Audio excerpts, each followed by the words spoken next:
le vamos a ceder la palabra al resto de integrantes de la mesa y ya Tomás tomará el timón. El resto de integrantes de la mesa son Juan Luis Cañero, que ha sido un alma para que esto se pueda realizar, sorteando dificultades que haya habido en cualquier momento. Y luego no hace falta presentar a Germán Tert, que es eurodiputado y una persona en sus momentos como periodista, pues autor de artículos y de libros realmente deliciosos. Si queréis decir algo vosotros. Bueno, poco que añadir. En primer lugar, lo que quiero es agradecer a Luis del Rivero, que verdaderamente él sí que ha sido el alma de la organización de todo este evento. Luego a todos vosotros por acompañarnos en estos días y por dar un paso que yo creo que es muy importante, que demos todos los españoles, que nos concienciemos de nuestra historia, que nos concienciemos de dónde venimos para saber a dónde podemos llegar. Yo siempre he admirado mucho al pueblo inglés, y he admirado mucho al pueblo inglés porque desde pequeñitos en los colegios se les enseña a sentirse orgulloso de la historia que ellos tienen. Claro, yo siempre me planteaba desde pequeño, digo, bueno, vamos a ver, conociendo un poco la historia de España, si los ingleses se sienten orgullosos de su historia, ¿cómo es que nosotros, que tenemos una historia bastante más rica en hechos, en proezas, en grandezas, no nos sentimos tan orgullosos como sienten? Creo que hoy en día, poco a poco, se está desarrollando una nueva corriente dentro de gente más o menos pues, ilustrada dentro de esto de España, que está empezando a fomentar el conocimiento de la historia de esto de España. Bueno, eso nos traerá a corto y a medio plazo, nos traerá pues un gran beneficio a todos. Paso aquí la palabra a Germán. Muchas gracias, muchas gracias. Buenos días a todos. Estoy encantado de estar aquí en este sitio magnífico y doy las gracias, por supuesto, a DENAES, a la Fundación de Defensa de la Nación Española, a Iván Vélez y a Luis Rivero, que es el alma, digamos, de la convocatoria esta tan justificada que tenemos hoy aquí, para darle también una versión y volver a recalcar, por Dios, perdón, volver a recalcar lo importante que es la batalla nuestra por nuestra historia. No se trata de la batalla del relato, como dicen algunos, se trata de la batalla por la verdad frente a 500 años de mentiras que en gran parte hemos fabricado nosotros o que hemos interiorizado con un fervor absolutamente digno de mejores causas. Yo doy muchísimas gracias a Tomás Mazón porque vengo con enorme interés en escucharle. Creo que, como dice Iván, es la autoridad absoluta. Y nosotros que estamos dando la batalla también en Europa por lo que estabais comentando, de que ese rebrote de la voluntad por alcanzar algo de probidad y veracidad en el relato histórico, en la historia de España, ahora que vemos la ofensiva total de la mentira, de la revancha con la memoria histórica y todas estas cosas que nos trae este gobierno felón, tenemos especial interés en que la historia de España sea vista con mirada limpia hacia atrás y batallar con ella también en América. En América están surgiendo muchos autores y muchos grupos de jóvenes que realmente se están liberando de la patraña y que están viendo lo que es el fracaso histórico de los 200 años de repúblicas. Ahora que estamos viendo cómo van cayendo una detrás de otra bajo el rodillo narcocomunista del socialismo del siglo XXI, de toda esa alianza de cárteles con los movimientos comunistas, que es el Foro de Sao Paulo, ahora hay muchos que están mirando hacia atrás y decir, hubo 300 años de prosperidad y ha habido 200 años de guerra sangrientas, desorden, fiasco, fracaso y ruina que nos trajeron los ingleses, que nos trajeron los masones, que nos trajeron nuestros criollos y esas clases dirigentes, esas élites españolas allí que los llevaron a la ruina. Eso se está viendo. Hay libros, ahora está Marcel Gullo, el éxito del libro de Elvira Roca, estamos viendo libros como los de Iván Vélez, que son precursores en todo ello, y está Núñez del Cabo, por ejemplo, en Núñez del Arco en Ecuador, que ha escrito una preciosa libro, que es Quito era España. En fin, hay muchos ejemplos de estos, y tenemos que seguir con esto, con la Fundación. Nosotros con la Fundación Disenso estamos difundiendo esta batalla, dando esta batalla en América, y la estamos dando también en Europa. Y doy muchísimas gracias a la Fundación precisamente por darnos este importante motivo de revisar una de las glorias supremas de lo que es la historia de España de los últimos 500 años. Muchas gracias. Pues cedemos la palabra a Tomás. Muchas gracias. Muchas gracias en primer lugar a todos ustedes que han venido, y por supuesto a la Fundación DENAES, y muy en especial a mi amigo Iván Vélez, querido amigo.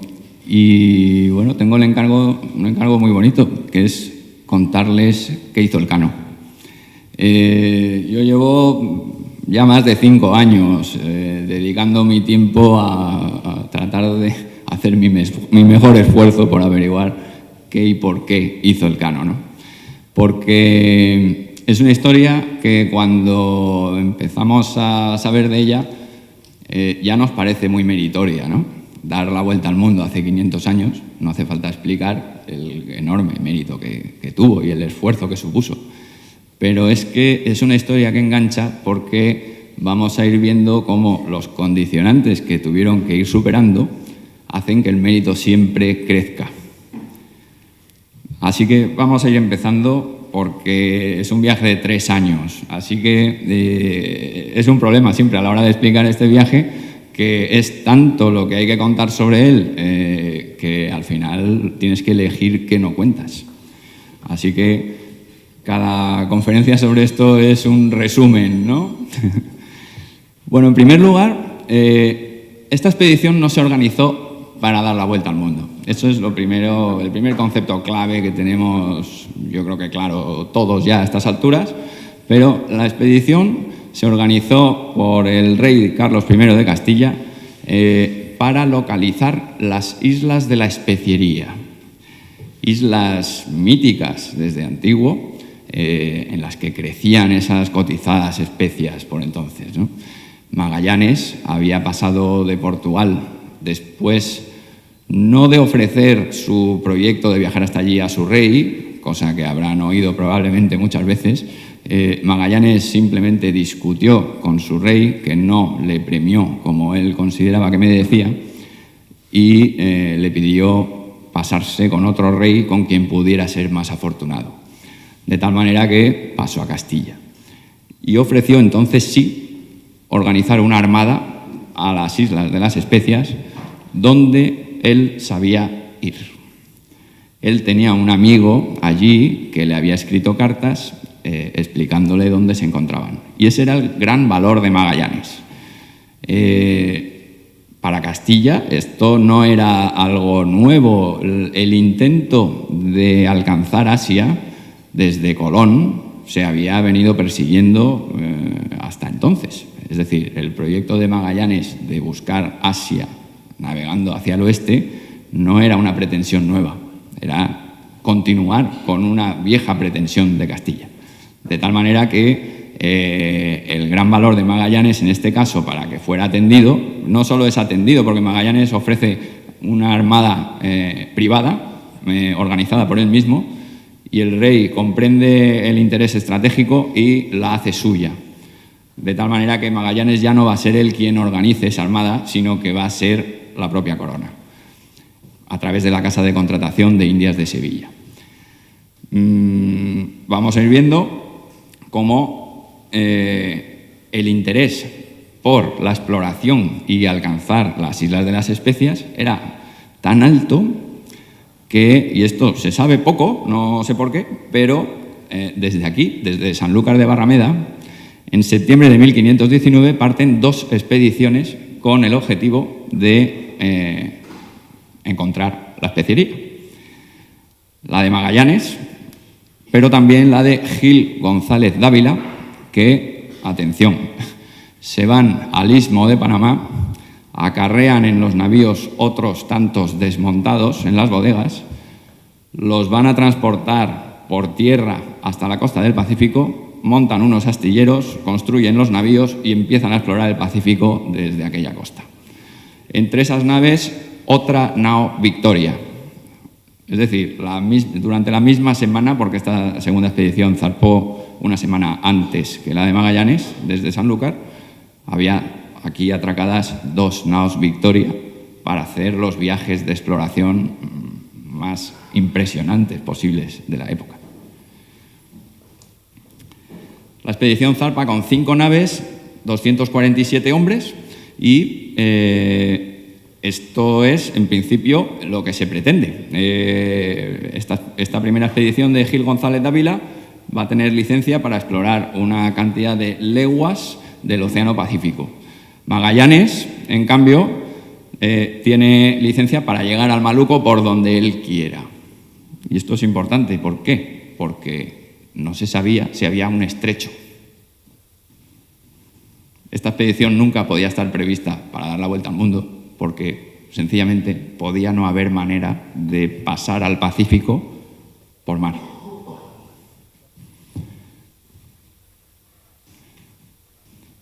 Entonces, esta historia se divide en 2 grandes bloques. En el primero, el gran protagonista es Magallanes, pero hay que contar mucho sobre ella. Voy a hacerlo sin detenerme demasiado, porque quiero focalizar un poco más la charla sobre lo que hizo Elcano, ¿no?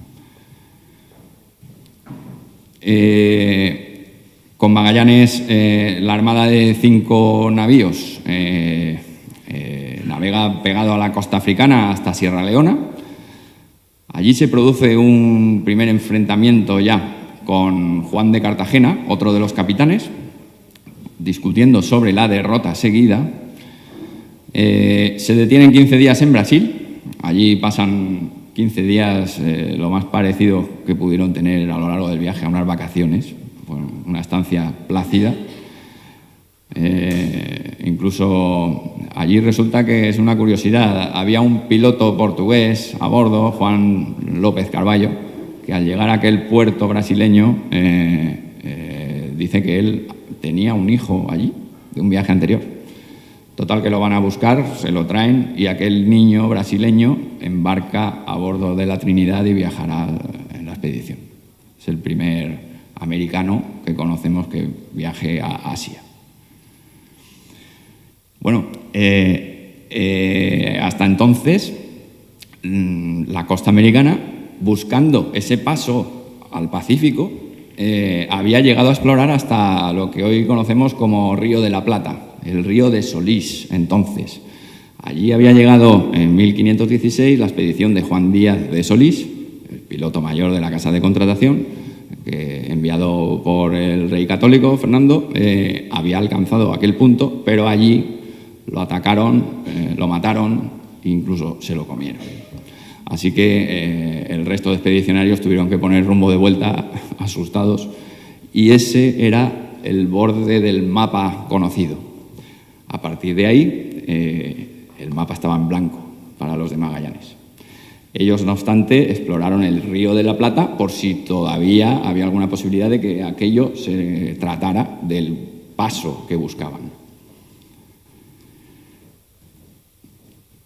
Se terminan... Claro, ¿qué pasa? En ese mapa en blanco van alejándose cada vez más al sur, el clima se va tornando cada vez más frío, más duro, la costa más inhóspita, menos recursos naturales, y se aproxima el invierno. De tal manera que Magallanes toma una decisión controvertida, a priori conservadora, y es detenerse a pasar el invierno en un puerto natural, en el puerto de San Julián. Sin embargo, allí se produce un motín. Se sublevan varios capitanes contra Magallanes. Esta sublevación, ahora entraremos un poquito en ella, vamos a dejarla de lado de momento, pero resultan muertos 2 capitanes españoles y en adelante la autoridad de Magallanes ya nunca más va a ser discutida. aunque él se va a portar siempre de manera autoritaria y reservada. Se producen los primeros encuentros con los famosos gigantes patagones, hombres de talla extraordinaria. La nao Santiago, la más pequeña y más maniobrable también, por otro lado, es enviada a explorar en solitario algo más al sur por si encuentran ese paso que buscaban, pero tiene mala suerte, encalla y se termina perdiendo, aunque la tripulación consigue alcanzar la costa y salvarse, excepto una persona. Cuando por fin marchan ya de allí y reemprenden viaje, Magallanes no ejecuta, pero sí deja allí desterrado a aquel capitán con el que había discutido y que había sido líder de esa sublevación, Juan de Cartagena. Lo deja allí desterrado junto con un clérigo que lo había condenado con el fuego del infierno. Y al cabo de 3 días encuentran a ya 52 grados sur un cabo que les da esperanzas de tratarse del ansiado paso.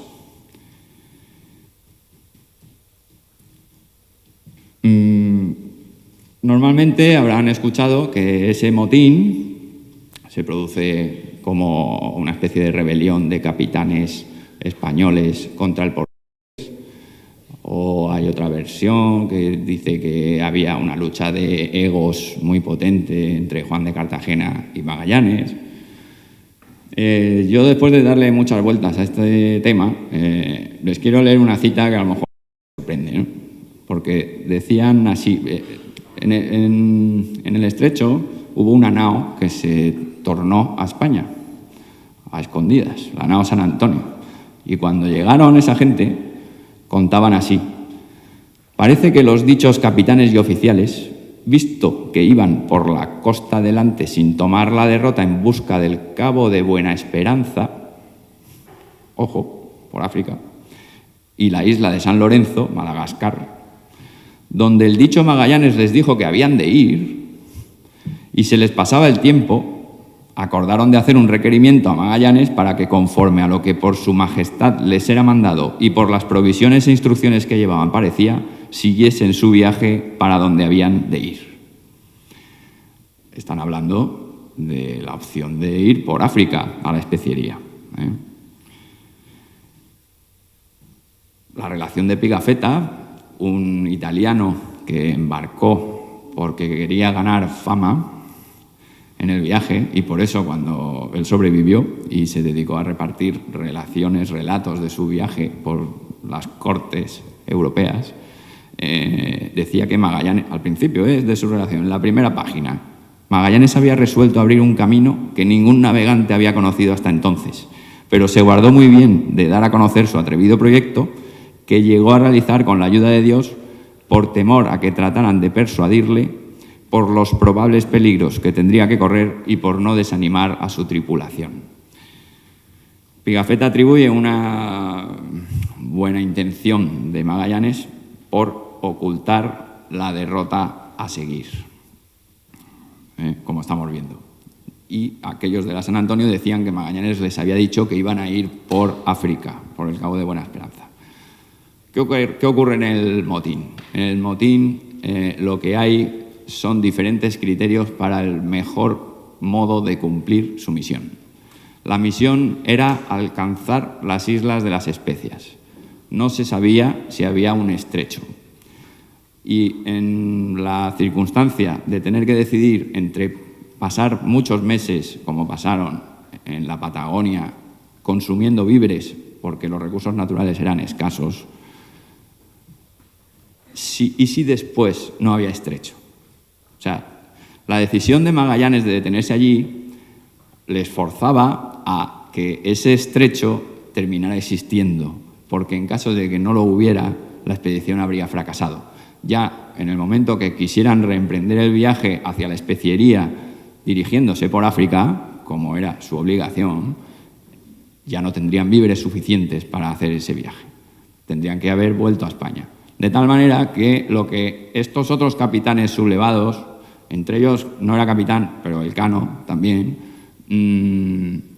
lo que le estaban pidiendo a Magallanes era que adoptara esa ruta por África ya, sin esperarse a pasar el invierno consumiendo víveres allí, porque entonces todavía los tenían y eran capaces de haber llegado.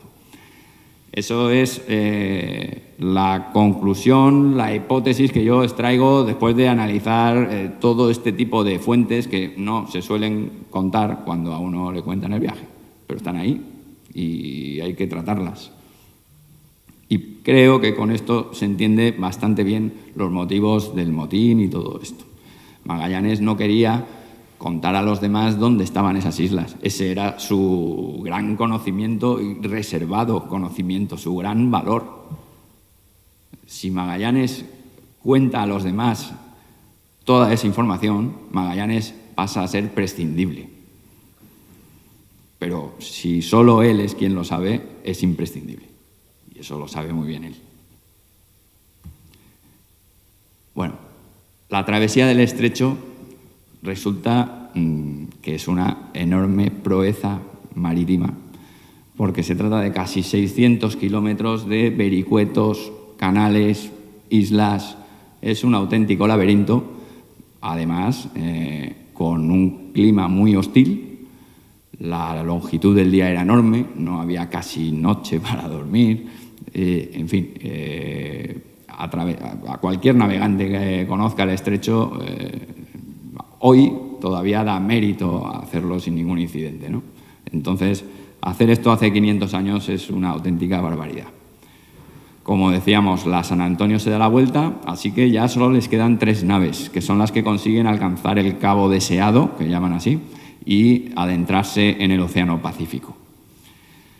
Esto del Océano Pacífico también habrán oído muchas veces que cuando ellos alcanzan ese Mar del Sur, que había descubierto Vasco Núñez de Balboa 6 años antes, ¿no?, el Pacífico, ellos esperaban encontrar Asia ya muy pronto. Bueno, pues resulta que si uno se pone a buscar dónde pone eso, no lo va a encontrar nunca jamás.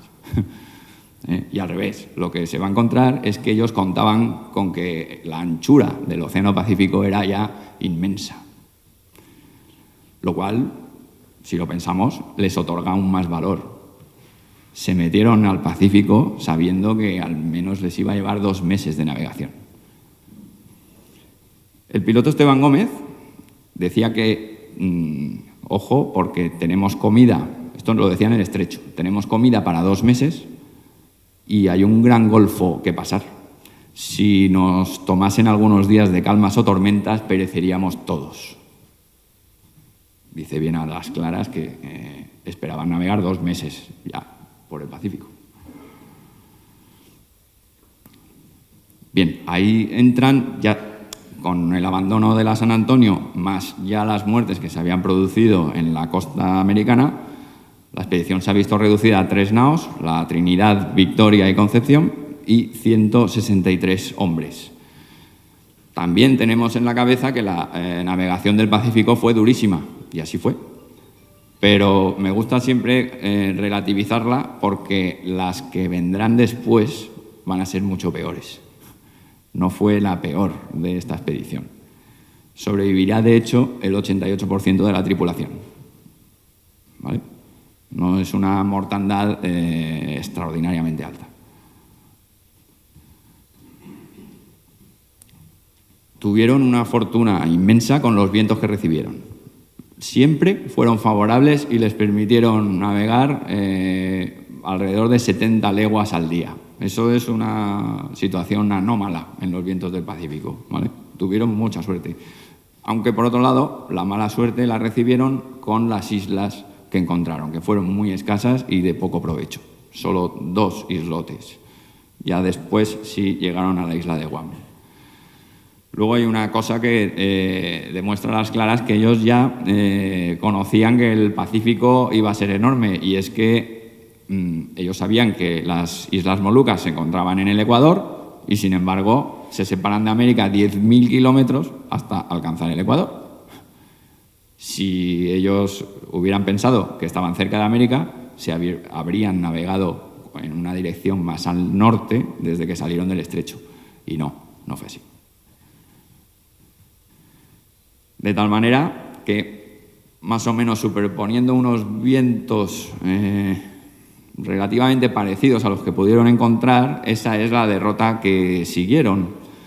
Y es curioso porque, pese a esto que digo, de que sabían que las Molucas se encontraban en el Ecuador, Magallanes decide separarse al norte del Ecuador. Se separa hasta los 12 grados norte sin que sepamos nadie por qué, porque no dejó ningún registro de ello, solo podemos conjeturar. Es posible que aquel amigo que le había escrito desde las Molucas, diciéndole dónde se encontraban, hubiera tenido noticia de que al norte de ellas también había más islas y Magallanes quisiera explorarlas, las Filipinas. Estos son las bajas que se producen, las personas que mueren por enfermedad a lo largo del océano.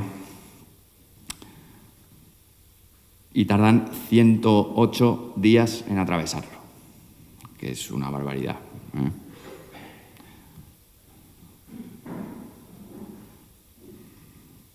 Este es un mapa previo a la expedición que, si nos fijamos, ojo a la anchura del Océano Pacífico ya, que muestra dibujada. Este mapa, la costa de América, viene dibujada hasta precisamente el Río de la Plata, que es la costa conocida hasta el viaje de Magallanes y Elcano. Y quería mostrarles ahí esa gran anchura del Pacífico que ya venía representada. Esto es así porque ellos, evidentemente, otorgaban un tamaño de la Tierra esférico y tú, para medir la Tierra, no necesitas recorrerla, únicamente necesitas medir bien un fragmento conocido, un arco terrestre conocido, y extrapolas. Bien, pues la hipótesis es bastante fundada que una copia de este mapa iba a bordo y la terminaron tomando los portugueses de la nao Trinidad. Pero claro, por mucho que ellos sí sabían que el océano era grande, terminó siendo más grande aún. La Tierra aún era más grande de lo que ellos esperaban. Así que esto es aproximadamente la fracción terrestre que he calculado que no esperaban encontrar. Si lo representamos en un mapa del Pacífico, así quizás se ve mejor. Ellos esperaban haber encontrado las Islas Molucas en una posición mucho más adelantada, en unos 5.500 kilómetros.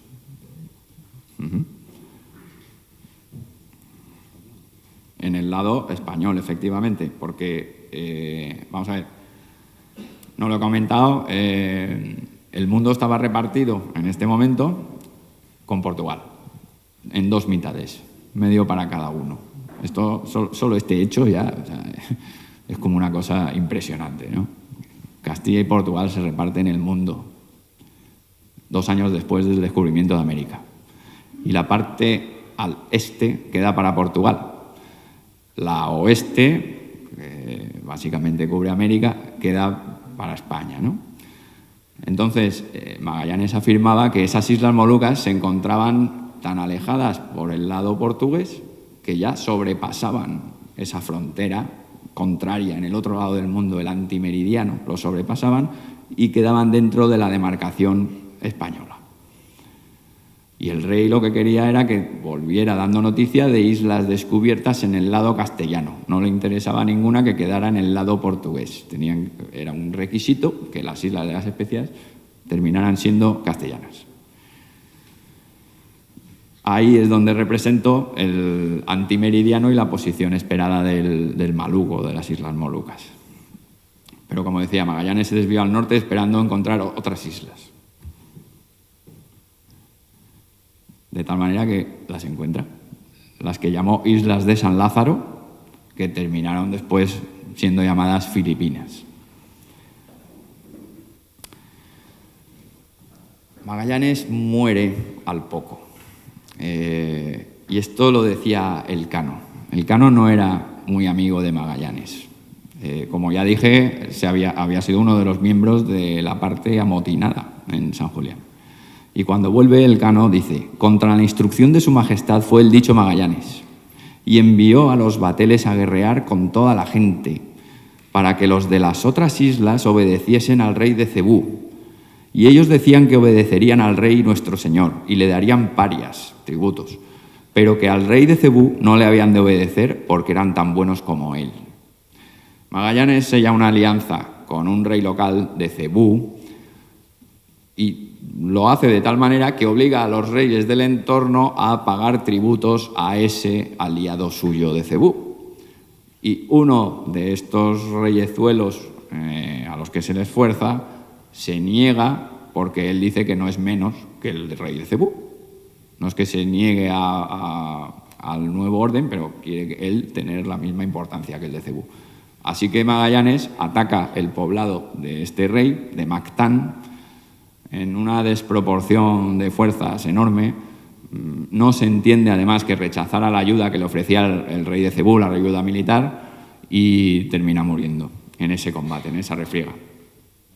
Esto, el que terminó siendo capitán sustituto de Magallanes meses después, Gonzalo Gómez de Espinosa, recibió un escudo de armas como premio en el que el rey contaba esto así. No contentos... estoy saltando ya. Porque después de la muerte de Magallanes, resulta que sucede algo todavía peor. En aquella refriega habían muerto 7 personas. O sea, habían acudido 60 a luchar, se encontraron contra una fuerza enemiga de miles y solo con esos 7 se replegaron. Pero es que a continuación el rey de Cebú, su aliado, les traiciona. Les invita a un convite y lo que hace es pasar a cuchillo a los que acuden allí. Y el rey contaba así: no contentos los enemigos con lo que habían hecho, ordenaron cierta traición y querían ser vuestros amigos y tener con vos y con la gente de la dicha armada toda paz y amistad. Y vos enviasteis, Espinosa, ciertos capitanes y gente, y que luego, como saltaron en tierra a los contrarios, les acometieron de guerra y pelearon con ellos muy reciamente, y que visto el dicho engaño, vos fuisteis a socorrer a la dicha gente y peleasteis con ellos. Bien, estos son los hombres que mueren, quedan allí, en Mactán y en este convite traición de Cebú. Aquí hay personas, por ejemplo, Andrés de San Martín, era el cosmógrafo de la Casa de Contratación, una persona importantísima, probablemente uno de los hombres de ciencia mejores de esa época. Cosmógrafo y piloto. El capitán Espinosa contaría después que resulta que Andrés de San Martín se le dio por muerto en el motín, en el convite, pero él había desaparecido unos pocos días antes, porque bajó a tierra a lavar su ropa y nunca más volvió. Eso explica también cómo es que el Cano, años después, cuando se sabe morir en el Pacífico, en su testamento legó unos libros y unos paños para este amigo suyo, Andrés de San Martín, por si alguno le topare, decía. Tenía la esperanza de que estuviera vivo por allí. En fin, la faceta humana de este viaje es la que a mí en el fondo me ha gustado explorar, ¿no? Porque me ha traído muchas intrahistorias realmente bonitas y personas de auténtica valía. Eso es lo que al final termina gustándome más destacar y resaltar de este viaje. Bien, en el tramo que represento en verde es el que se hizo bajo el mando de Magallanes. Ahí en Mactán es donde muere. Ahora a continuación en azul represento el tramo, al primero que se nombra capitán sustituto de Magallanes es a este Juan López Carvalho, al del hijito brasileño. ¿Qué explicaría que la gente eligiera a Carvalho como capitán? Pues creo que la clave está en que quedó registro de que Carvalho ejerció de intérprete en las Molucas. Así que ojo con esto, porque Carvalho posiblemente fue el primer hombre que dio la vuelta al mundo en 2 viajes diferentes. Él había estado en las Molucas ya, de forma clara, y comprendía el idioma local. Entonces, buscando, evidentemente él, que ya había estado allí, era la persona más indicada para poder llevarlos a esas islas, entre aquel enjambre de islas que era muy difícil. Ellos allí en realidad no sabían dónde tenían que dirigirse. Y este Carballo prioriza, antes que ir a las Molucas, la comida. Él necesita comer. Y lo primero que hace es buscar dónde acudir para comer, porque en tierra tienen que llevar mucho cuidado porque los matan. Ahora hay una fase de miedo. Tanto es así, Pigafetta decía, estábamos tan hambrientos y mal provisionados que estuvimos muchas veces a punto de abandonar los navíos y establecernos en cualquier tierra para terminar en ella nuestros días. Llegaron a una isla, esta isla llamada Palawan hoy, fue para nosotros una tierra de promisión. Y aquí aparece un Juan de Campos, un chico de Alcalá de Henares, despensero, que contaba así, un piloto genovés, recelándose de bajar a tierra, todos tenían miedo de bajar a tierra, dijo Juan de Campos, este chico, que le dejasen desembarcar, puesto que en las naves no había mantenimientos, y que si le matasen, que en ello no perdían gran cosa, y que Dios se compadecería de su alma. Bien, pues Juan de Campos fue valiente, bajó él solo, hizo amistad con la gente de tierra, los convenció y pasaron toda la noche en aquel poblado desgranando arroz que al día siguiente les vendieron y con él se reabastecieron. Llegan a Brunei, que era una ciudad opulenta. Ahí pensaban poder reabastecer las bodegas de las naves con las provisiones suficientes y terminan luchando allí muy fuertemente con navíos que les atacaban. Había castellanos que estaban en tierra retenidos y el capitán Espinosa aquí da un paso al frente. En uno de esos navíos que les atacan mata a su capitán y envía al Rajá de Brunei la cabeza de ese capitán muerto, amenazando al rey de que lo mismo le haría a él si no le devolvía a los castellanos que tenía presos.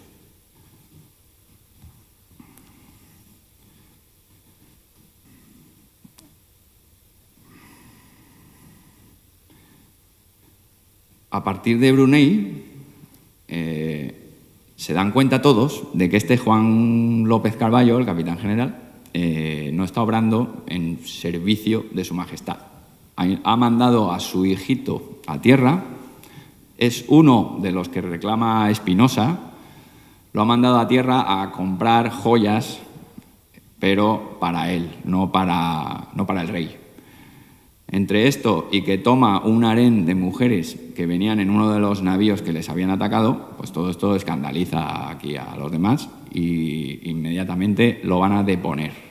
Y en este momento, estamos en septiembre de 1521, se elige por fin capitán general, sustituto de Magallanes, a Gonzalo Gómez de Espinosa, hasta entonces alguacil, y a Juan Sebastián del Cano, capitán de la nao Victoria. Esto ocurre después de salir de Brunei. Y les muestro este detalle de un mapa de esta zona de Asia que se hizo justo después del viaje en 1522 en Valladolid por el maestro de hacer cartas Nuño García de Toreno. Y en él vemos un pequeño bote con la bandera de Castilla atacando un gran junco de 4 palos.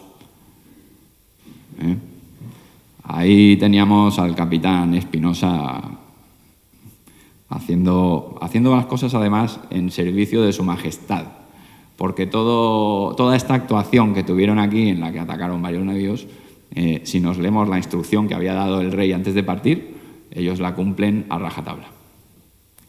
Bien, desde que salen, todo esto es un mapa así de todo ese entorno en el que vemos los puntos en los que luchan contra navíos que se les oponen, pero también ellos, al salir de Brunei desabastecidos, necesitan proveerse y van a encontrarse con un navío en el mar que van a asaltar.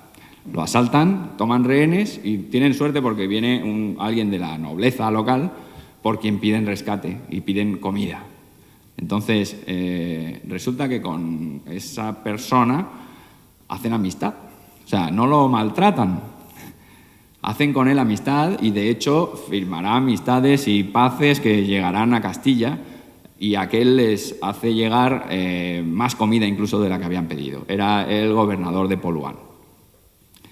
También es muy interesante darnos cuenta de que con esta gente con la que van a tener diversos encuentros, hay gente que habla castellano. O sea, eso es una cosa increíble.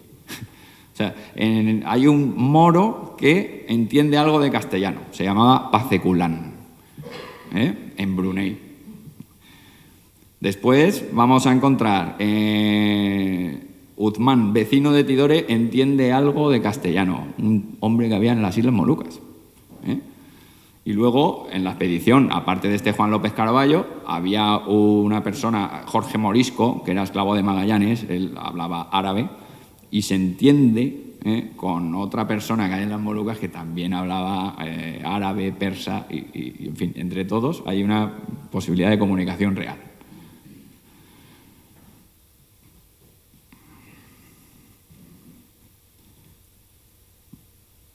Antes lo comentaba un poquito. La instrucción de Carlos I a Magallanes, que es la que ellos siguen fielmente y ahora con el capitán Espinosa a rajatabla, decía, bueno, de todos estos encuentros lo normal es que se tratará de musulmanes, y decía la instrucción: siguiendo algunos de los dichos moros naturales de las tierras que yacen en las nuestras demarcaciones, a esta causa es bien que sean de vos bien tratados, declarándoles la razón por que tomáis las naos, que es por ser de gentes con quien no queremos tener paz ni trato. Ojo, lo claro que lo tenía Carlos I.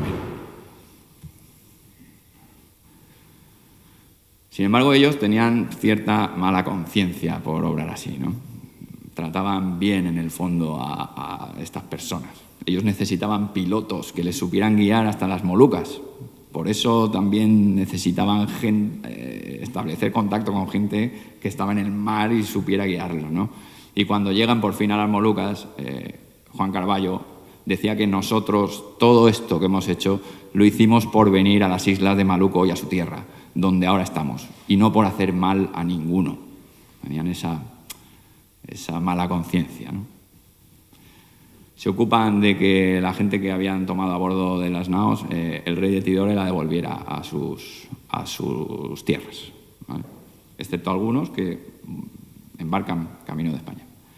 Bien, y llegamos a la segunda parte de esta historia, cuando ya por fin se cumple el gran objetivo de la expedición. Han llegado a las Islas de las Especias. Es el capitán Gonzalo Gómez de Espinosa el que acude en una embarcación al encuentro del rey de Tidore. Hizo saber al rey de la dicha isla su venida con la dicha gente y armada, y por lenguas e intérpretes le notificaron e hicieron saber cómo eran del emperador y rey de España, haciéndole asimismo saber el buen tratamiento que los reyes de Castilla acostumbraban de hacer y hacían a sus súbditos y vasallos. Y tienen suerte porque aquel rey de Tidore está encantado de que lleguen los castellanos. ¿Por qué? Pues porque los portugueses no se habían establecido todavía allí, pero ya habían hecho diferentes expediciones comerciales que habían ido y venido. Pero habían sellado alianza con una isla vecina a esta de la que llegan los castellanos, a la isla de Ternate.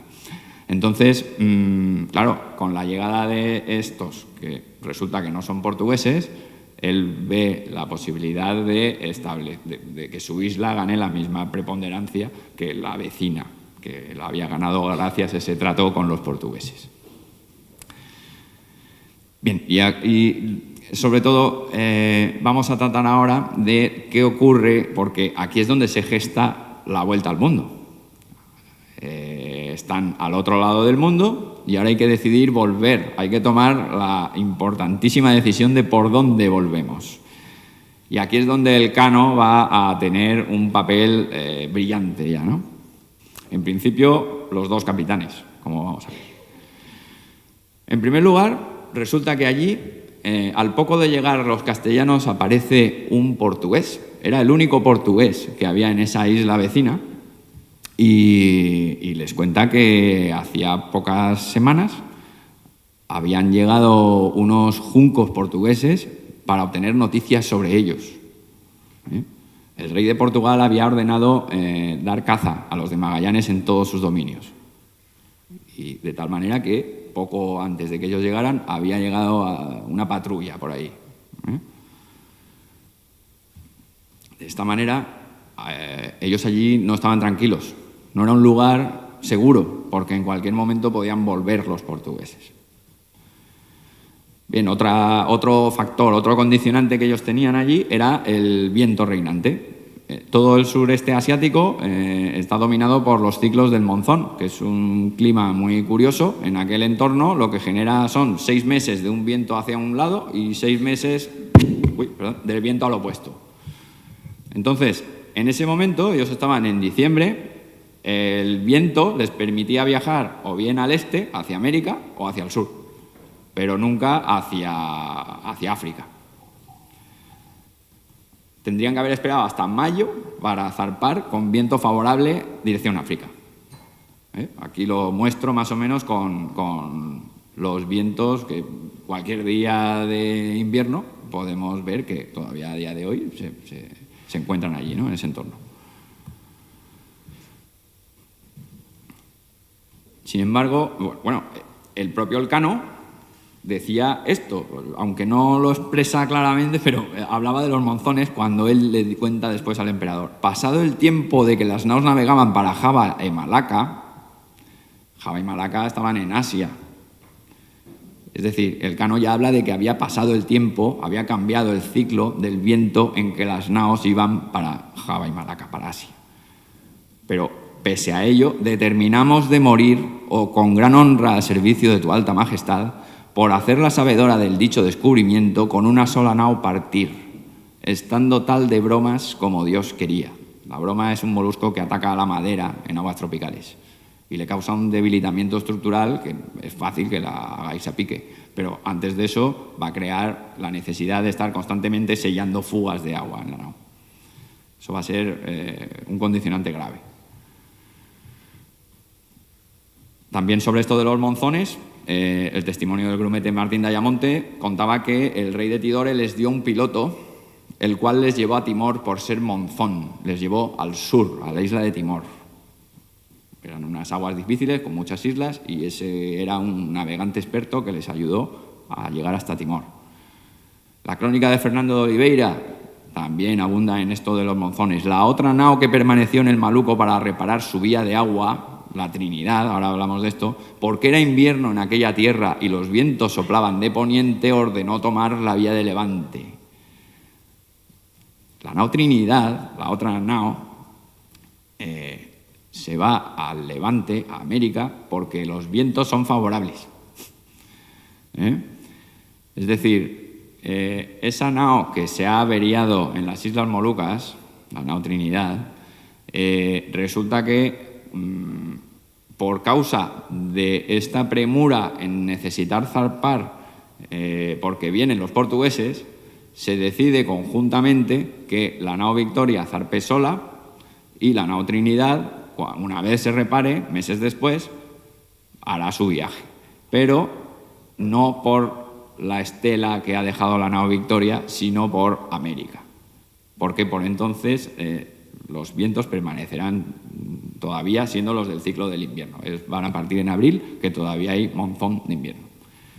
Y esto lo desvirtúa mucho la relación de Pigafetta, la más famosa, porque Pigafetta oyó campanas de esto a los demás, a los que sí sabían de navegación, pero no se enteró bien.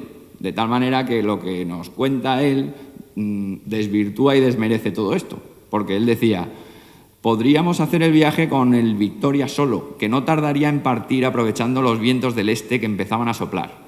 Durante este tiempo carenarían al Trinidad, el cual podría aprovechar enseguida los vientos del oeste para ir al Darién. Es como que las rutas de estas naos están ambas predeterminadas por los vientos reinantes en el momento en el que cada una de ellas zarpa, y no es así. Cuando zarpa la Victoria, el viento es contrario. Es a lo que voy con todo esto. Elcano vuelve por la parte del mundo que vuelve, pese a que el viento es en contra.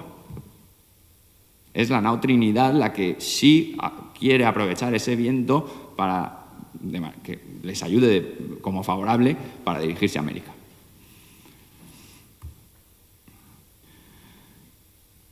Bien, como decíamos, esta broma, este ataque a la madera del casco, se convierte en un grave problema. Y lo vamos a ver. La nao, cuando partió de Timor, daba la bomba 12 veces de día y 12 veces de noche, contaba el grumete Martín de Ayamonte. Eso es una barbaridad, eso es estar todo el día dando la bomba. Estando para partir estas naos, decía Ginés de Mafra, la capitana descubrió una agua que fue menester para aderezarla, tornarla a descargar, y porque no se perdiese tanto tiempo, acordaron que se partiese la otra nao. Aquí nos explica claramente que había prisa por salir de allí, ¿eh? Venían los portugueses. Y este imprevisto de que la Trinidad se avería les fuerza a separarse. Y son, además, los propios de la Trinidad quienes mejor van a contar que esto fue una decisión en la que ellos eran los primeros que estaban de acuerdo, que la Victoria y el Cano se fueran.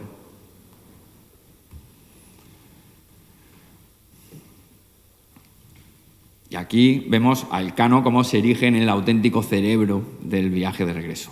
Porque resulta que en la nao Victoria, con el Cano, había dos oficiales principales, el maestre y el piloto, que eran griegos, Miguel de Rodas y Francisco Albo.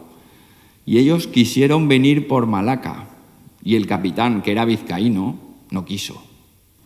Su intención de ellos era ir a las islas de Maldiva para corregir su nao. Malaca está en el estrecho de Malaca, no muy lejos de la India. Entonces, estos oficiales del Cano lo que pretendían era hacer una navegación de cabotaje próxima a la costa para volver a España. Y el Cano es el que se niega. Y en vez de eso, se introduce en el Océano Índico en una latitud sur por la que jamás se había navegado. Es decir, el mal estado del barco, de la nao, esto que estaban achicando 12 veces de día y 12 veces de noche con la bomba, evidentemente hacía muy arriesgado meterse en un océano tan lejos de costa. Y los oficiales del Cano preferían jugársela a que los detectaran los portugueses cerca de sus costas, porque toda esa costa era portuguesa, antes que irse a pique en mitad del océano. Pero el Cano fue el que prioriza el riesgo y dice, no, vamos a elegir enemigo y que no sean los portugueses. Vamos a enfrentarnos a lo que nosotros conocemos que es al mar. El Cano a lo que menos temía era al mar y decide que ese va a ser lo único a lo que se tenga que enfrentar en esa vuelta.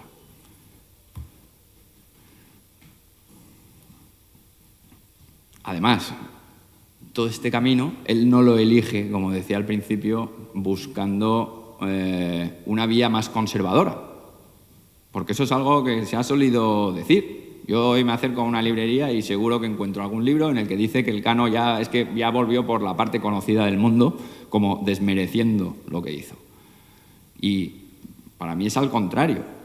O sea, el Cano adopta esta ruta pese a todas estas dificultades. No era un camino tampoco que pudiera considerar el Cano más corto. Se podría pensar, ¿no? Es que si cogemos un mapa hoy, vemos que para volver el camino más corto es el que hizo el Cano, correcto. Pero ¿el Cano sabía eso? O sea, a mí no me importa lo que hoy sepamos del mundo, me importa lo que supo el Cano. Y si nos vamos a lo que entonces él pudo saber, resulta que no, que las distancias a recorrer por uno u otro lado del mundo se tenían como similares. Así que no eligió su vía por ser más corta. De hecho, el Cano, cuando volvió, decía que esas Islas Molucas estaban en la demarcación de Castilla, cosa que es imposible que hubiera dicho en caso de que su dimensionamiento del mundo hubiera sido el correcto.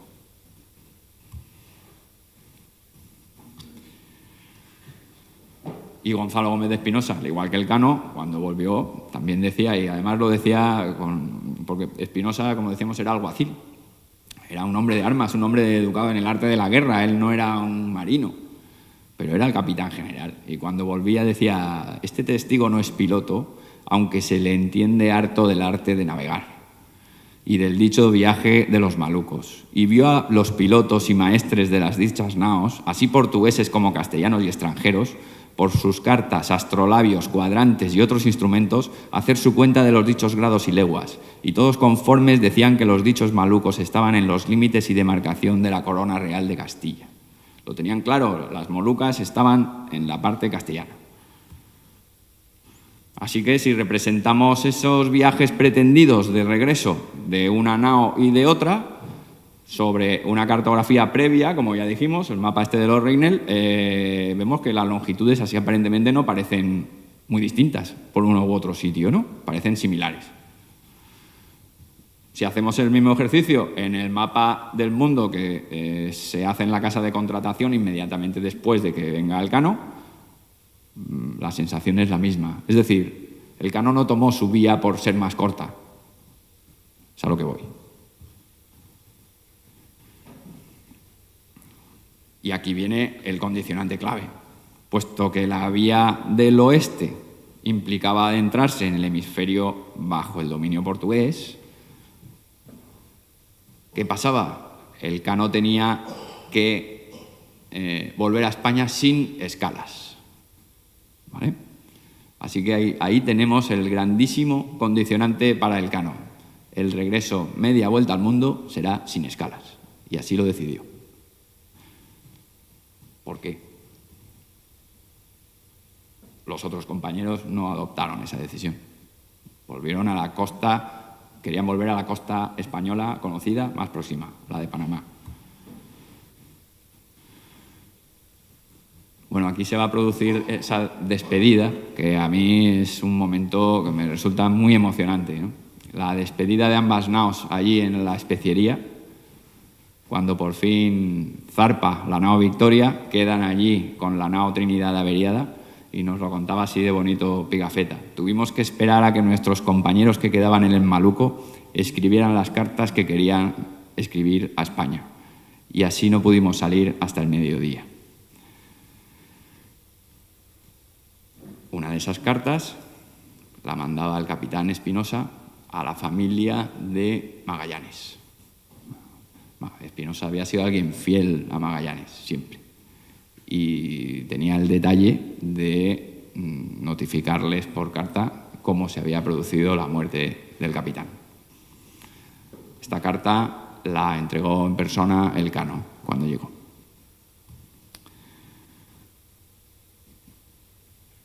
Decía Espinosa, Juan Bautista de Ponzoló, resolvimos mandar adelante a la nave Victoria. Él era el maestre de la Trinidad, para que no perdiese tanto tiempo y llevase las nuevas al rey mi señor. Y nosotros quedamos aquí, donde espero en Dios haber alistado la nave dentro de 50 días y venir por el Darién, por donde Andrés Niño hizo las naves. Claro, ellos habían coincidido aquí en Sanlúcar al partir con Andrés Niño, que era el piloto de la expedición de Gil González de Ávila.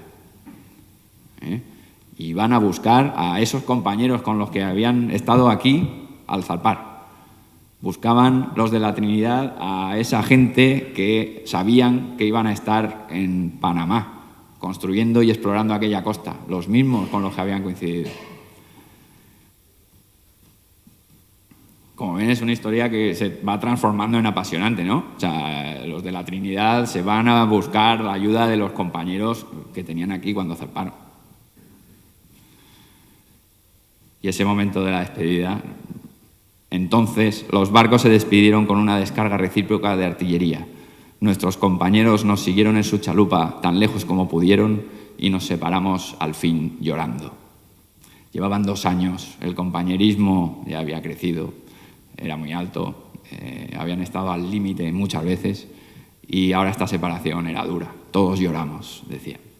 Así que ahí quedaron los de la Trinidad viendo desaparecer por el horizonte a la nao Victoria, que buscaba dar la primera vuelta al mundo. Aquella gente de la Trinidad lo intentó por su lado del Pacífico, pero tuvieron una navegación infructuosa, durísima, y llegaron mucho más allá de lo que habría sido razonable. Tanto es así que de este viaje salieron en la nao unas 53 personas, solo terminaron vivas 17, cuando deciden volver de nuevo a Tidore, buscando la ayuda de ese rey local allí en las Molucas, pero cuando llegaron ya estaban allí los portugueses. Los detuvieron a aquellos 17, les apresaron y terminaron muriendo prácticamente todos. Solo 4 terminaron siendo deportados ya años después a España. Uno de ellos el capitán Espinosa. Y este intento de tornaviaje frustrado se suele hablar de él como que eran los malos, ¿no? La cara B. Estaba el equipo bueno, el del Cano, y estos de la Trinidad que no se enteraban y hicieron un viaje que estaba predestinado al fracaso. Bueno, pues a mí me ha gustado esto darle una vuelta y a ver, porque eso de que eran malos a mí no me cuadra, ¿no? Resulta que si superponemos la derrota que ellos siguieron con la del tornaviaje exitoso que consiguió por fin Andrés de Urdaneta en 1565, ya mucho tiempo después, resulta que coinciden en la misma región geográfica del océano, en las mismas fechas, donde a Urdaneta le entran vientos portantes por fin hacia América, pero no a los de la Trinidad, que necesitan continuar desviándose hacia el norte en una navegación penosa contra el viento. Es decir, tuvieron la misma intuición que después tuvo Urdaneta y le hizo famoso. Pero la suerte fue esquiva para los de la Trinidad. Este capitán Gonzalo Gómez de Espinosa, su perfil lo tenemos cuando lo apresan los portugueses ahí en Tidore y le obligan a trabajar en la construcción de una fortaleza. Y ahí les peta al capitán portugués que si él había de poner alguna piedra sería en nombre del rey de Castilla.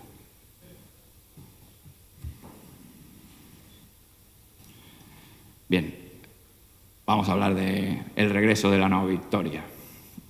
Una nao, 47 europeos, llamémosle, todos al servicio del rey de Castilla, y 13 asiáticos que quisieron venir a conocer al emperador y estos reinos, decía el cronista González de Oviedo. El 21 de diciembre es el día en el que se había producido esa despedida y con la ayuda de ese piloto alcanzan la isla de Timor, aunque sufren una tormenta que a punto está de echarlos a pique ahí en el mar de Banda. De tal manera que necesitan pasar 15 días en Mayúa, arreglando el navío, porque decía Martín de Ayamonte que necesitaban dar a la bomba 12 veces de día y 12 veces de noche. Ahí tratan de reparar el barco. Finalmente zarpan de Timor el 8 de febrero del 22. Y vamos a poner arriba, lo marco, una especie de línea del tiempo del viaje, ahora que vamos a ir hablando de esta travesía, porque esto es una navegación permanente, ¿vale? El 8 de febrero marchan de Timor y se va a dar lugar la navegación más larga y difícil de la historia de la humanidad. Así lo puedo decir en mayúsculas. Y además, resulta que el Índico es una trampa para un navío a vela que pretende hacer este viaje. El Índico, en las latitudes por las que vino la nao Victoria, resulta ser una sucesión de borrascas contrarias, que te impiden avanzar en la dirección deseada. Este mapa es un mapa de vientos elegido al azar cualquier día. No hace falta molestarse en buscar un día concreto en el que te aparezcan los vientos que te vengan bien mostrar en tu conferencia. Tú puedes elegir cualquier día del Océano Índico y ver qué vientos hay y entonces acordarse de lo que hizo el Cano. Como ven, la derrota seguida es toda completamente llena de cambios, de viradas. Esto, a diferencia de la del Pacífico, que como vimos eran unas líneas suaves, Magallanes navegó por donde él quiso navegar porque el viento siempre le venía a favor. Aquí el Cano no, el Cano es una lucha constante contra el viento y buscando esquivar las borrascas de la mejor manera que pudiera. Tienen buena y mala suerte, mala en el fondo porque mira que hay pocas islas en el Índico Sur, pues topan con una. La divisan, se dirigen a ella y resulta ser una isla que, por más que la rodean, no encuentran más que acantilados y no pueden detenerse. Así que se quedan con la miel en los labios y necesitan continuar viaje sin haberse podido detener en ese islote. Se llama hoy como Isla de Ámsterdam, pero la cartografía posterior al viaje la llama Isla de los Romeros.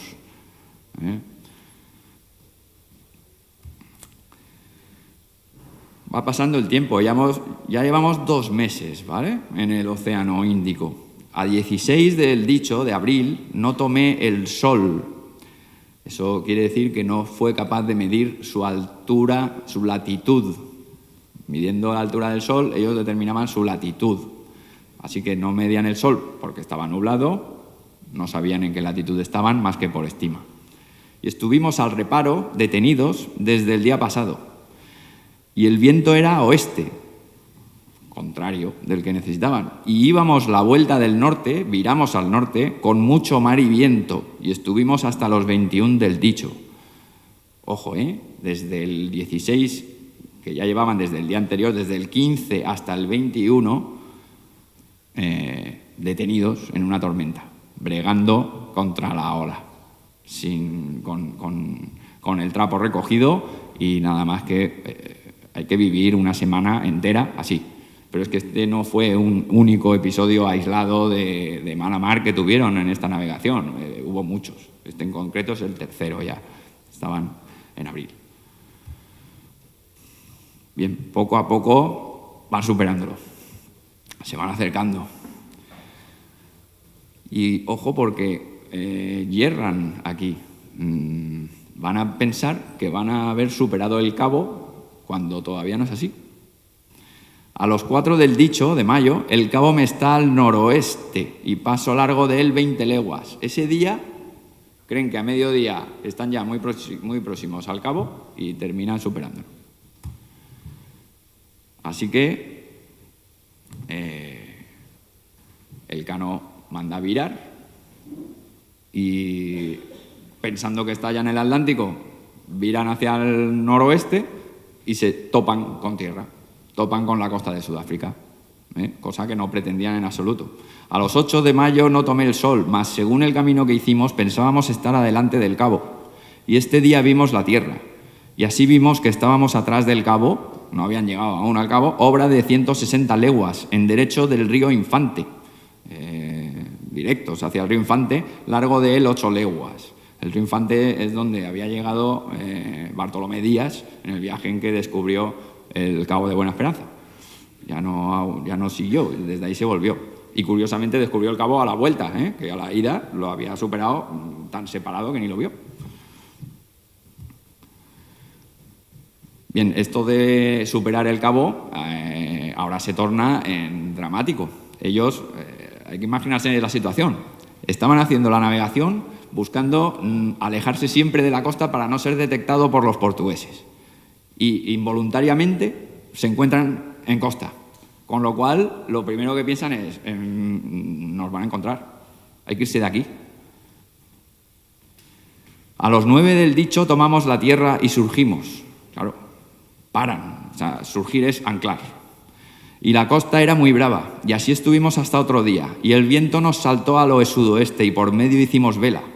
Y fuimos de luengo de costa por hallar algún puerto para surgir y tomar refresco para la gente, que estaban los más dolientes, el cual no hallamos.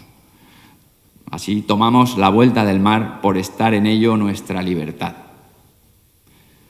Otra vez se quedan con la miel en los labios. Aquí consiguen tomar agua y poco más. No encuentran un lugar adecuado en el que detenerse. Solamente paran un día, lo suficiente para reponer agua en las botijas, pero ya está. Y con la gente enferma, con los más dolientes, se van porque está en ello su libertad. O sea, el condicionante de que les persiguen los portugueses es clave. La vuelta al mundo se tiene que completar sin escalas. Y así siguen. Estas decisiones, ojo, porque están costándole la vida a personas, que van muriendo ahora allí en la travesía del cabo. En esta costa hay muchas corrientes que el hombre no les halla abrigo ninguno. resulta que este cabo también nos podemos poner a buscar las corrientes marítimas que hay en el cabo y nos encontramos con que son las más fuertes del mundo. Se crean unos pasillos con una fuerza extraordinaria y a la nao Victoria le arrastró uno de estos. Al principio de manera favorable, después no eran capaces de avanzar y dejar el cabo atrás. Unas corrientes que el hombre no les haya abrigo ninguno, decía el derrotero. Frente al cabo, estamos con el cabo de Buena Esperanza largo de él 20 leguas y este día quebramos el mástil y verga del trinquete y estuvimos todo el día al reparo. Qué viento y qué temporal no habría allí que rompen, por primera vez que se sepa a lo largo del viaje, el mástil y verga del trinquete. Bien, por fin lo logran. Doblan el cabo el 18 de mayo de 1522. Habían pasado, ojo, 99 días desde que zarparon de Timor. Que estos son solo 9 menos de lo que había costado atravesar el Pacífico. Cuidado, la navegación del Índico fue sobrehumana. Pero es que si el viaje acabara allí, bien está. Pero es que estaban lejísimos hasta septiembre, hasta mañana, harán 500 años, no llegan. ¿Se acuerdan ustedes lo que estaban haciendo a mitad de mayo? Ojo, Bien, estas son las muertes que se van produciendo ya una vez entran en el Atlántico. Al principio les empuja con fuerza, ya esta vez sí, de manera favorable, la corriente de Benguela, que les impulsa de Namibia hacia el norte, ¿no? Aunque luego ya cerca del Ecuador empiezan a haber calmas, se detienen, el calor, ya no hay agua, se están muriendo, se mueren día sí, día también. Se acercan a la costa, pese a ser portuguesa, porque necesitan agua, necesitan comida, llevan meses comiendo solo arroz hervido con agua de mar. La gente no puede más. Así que el Cano somete a votación, estas son las corrientes de ahí, de la corriente de Benguela que me refería, que desaparece conforme te acercas al Ecuador, ¿no? El Cano somete a votación acudir a pedir ayuda a los portugueses en las islas de Cabo Verde. El primer día del mes de julio llamamos a la gente para que diesen sus pareceres para ir a las islas de Cabo Verde o en tierra firme, por tomar mantenimientos, y así deliberamos de ir a las islas y tomamos por más votos. La tripulación se arriesgó a dirigirse a Cabo Verde y pedir ayuda a los portugueses, pedir comida. Aunque eso sí, bajo engaño, no podían decir que eran los de Magallanes. Pero claro, Hernando de Bustamante, el barbero, terminó contando que en las islas de Cabo Verde vio sacar 2 quintales de clavo para rescatar esclavos para dar a la bomba, que es que estaba la gente mala. Como vemos, el problema de la bomba a ellos les estaba dejando exhaustos completamente, era un trabajo muy exigente y quisieron rescatar esclavos. ¿Esto estaba bien o mal? Pues esto era seguir lo que el rey decía. Había una instrucción directa del rey que les decía que si ellos no tenían permiso para hacer esclavos, evidentemente, pero sí en este caso. Si alguna gente falleciese de la que va en la armada, trabajaréis por rescatar a ver algunos esclavos en las partes donde fuereis, que sean de edad para poder trabajar y ayudar en la navegación, de manera que por falta de gente no se pierda el viaje. O sea, si está en riesgo la seguridad de la Armada, podréis, en ese caso sí, hacer esclavos para que trabajen. Y esta es la situación crítica que se vivía a bordo, de tal manera que ahí es donde deciden hacerlo. Pero claro, los portugueses se dan cuenta de que traen especias y dicen que ningún castellano puede comerciar con especias sino los portugueses. Así que detienen a la parte de la tripulación que había bajado de la nao Victoria en un bote a tierra a por más comida y a por estos esclavos, ¿no? Eso hace que el Cano largue velas de allí y no tenga más remedio que dejar allí a sus 13 compañeros que habían bajado, ¿vale? Sobre esto de la bomba de achique, que al final termina siendo motivo por el que saben quiénes son, los portugueses. Yo no sé, he investigado mucho, cualquier detallito que he ido encontrando acerca de las bombas, me gustaría saber cómo eran esas bombas, ¿no?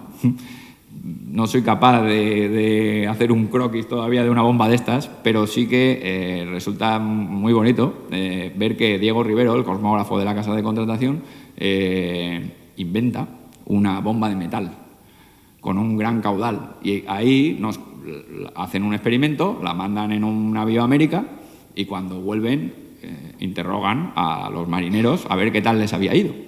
Y decía uno que si hubiese de ir a las Indias otra vez, no debiera ser sin una bomba de metal. O sea, él ya no va a América más sin una bomba como esa. Porque echa mucha agua y con poca gente. Y no se desbarata como las de palo. Las que usaban eran de palo. Da lugar a que unos echen agua con la bomba y otros puedan navegar la nao. Lo que no se pudiera hacer con las bombas de palo, porque para agotar con ellas sería menester toda la gente de la nao. Esto nos da la idea de el trabajo inmenso que suponía a los de la nao Victoria achicar el agua con las bombas que ellos llevaban.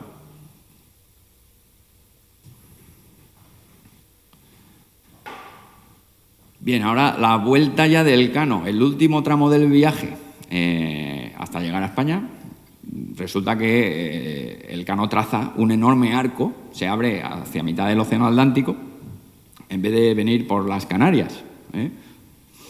No deja de hacerlo por evitar a los portugueses, sino por evitar el viento alisio, que en este caso les resulta contrario, para navegar a las Canarias. Habría resultado una navegación extremadamente lenta, dificultosa y encima con riesgo de encontrarse con un portugués. Así que él sigue la llamada Volta do Guinea, que era la ruta habitual para los portugueses, volver desde Guinea hacia Portugal en verano, que, como ven, consiste en bordear por el norte el anticiclón de las Azores, el famoso anticiclón de las Azores, que nos afecta tanto en España al clima, ¿no? Pues el Elcano lo conoce perfectamente, los marinos de la época lo conocen y lo superan de esta manera, abriéndose al centro del océano, ganando el norte del anticiclón y ya desde allí dirigiéndose a España. Pero dense cuenta, la costa que tuvo el Elcano más próxima llegó a ser la gallega, no la andaluza, y no se dirigió a Galicia. El Elcano quería terminar bien su vuelta al mundo.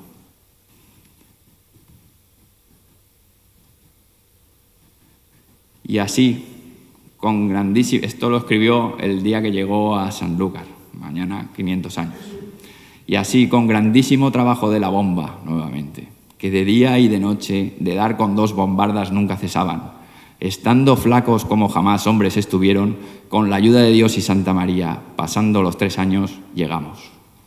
Lo primero que le dice al rey es: suplicamos a tu alta majestad que provea al rey de Portugal por los 13 hombres que tanto tiempo tienen servido, que habían quedado allí.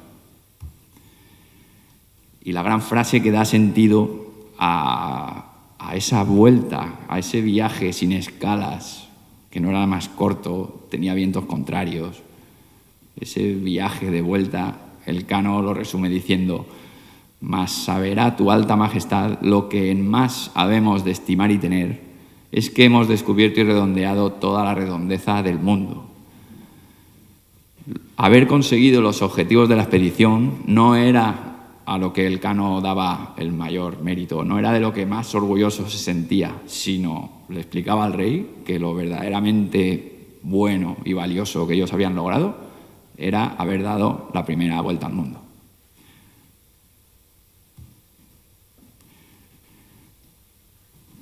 ¿Recuerdan lo que les dije de la travesía del Pacífico, que no fue la más dura y tal? Los días de travesía del Pacífico comparados con las travesías de la nao Victoria y de la nao Trinidad, intentando volver a España. Ojo con estos 2 viajes que hicieron tanto los de la Victoria como los de la Trinidad. Uno con éxito alcanzaron la gloria, los de la Trinidad sin éxito, muy pocos consiguieron vivir. Pero todos dieron lo máximo de sí.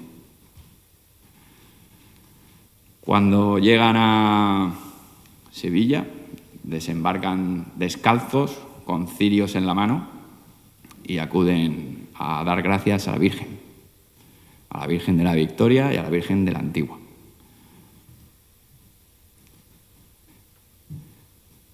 Y estos son los marineros que consiguieron dar la vuelta al mundo. Tenemos a los 18 de la nao Victoria, los 12 de Cabo Verde, no 13. Hay uno que creemos que se trata de uno de los indígenas asiáticos, de los cuales sabemos que al menos 3 llegaron. Hay 5 que dieron la vuelta al mundo de los de la Trinidad, que fueron deportados después de haber sido hechos presos ahí en Asia, aunque uno de ellos, Hans Barge, murió todavía preso en Lisboa, pero había dado la vuelta al mundo. Y luego hay unos cuantos marineros que habían muerto cuando la derrota de ida se cruzó con la de vuelta ahí frente a África, con lo cual ya habían dado la vuelta al mundo, pero no terminaron el viaje, aunque merece que les recordemos también como primeros circunnavegantes, ¿no?